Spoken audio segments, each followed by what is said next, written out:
the 26 March, 27 March 2026. Lord ng ANC News. Palace no secret deals on joint oil exploration in China. Conducting in-depth discussion on Johnson. As long as the Philippines side justice sincerity. China door to dialogue. No to China this bullying grid.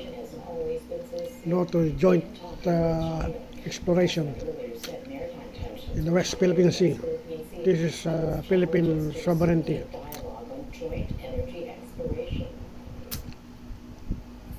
Sa lahat ng pagkakataon, sa lahat ng okasyon, ang Pilipinas ay laging sincere sa pakikipag-usap, pakikipagnegosasyon, lalong-lalo na sa pamumuno po ni Pangulong Marcos Jr. Wala po siyang secret deal. The Filipinos could soon feel the pinch of the global oil crunch in their homes. The cost of LPG also Global oil prices. years of massive price hikes in fuel.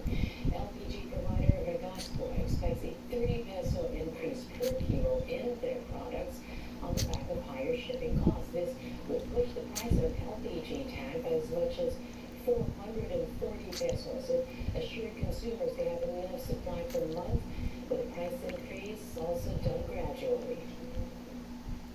Marami po ay meron na pong 30 to 35 days of inventory. Presyo lang po ang nagkakaiba rito. Ang sabi ng DOE, kung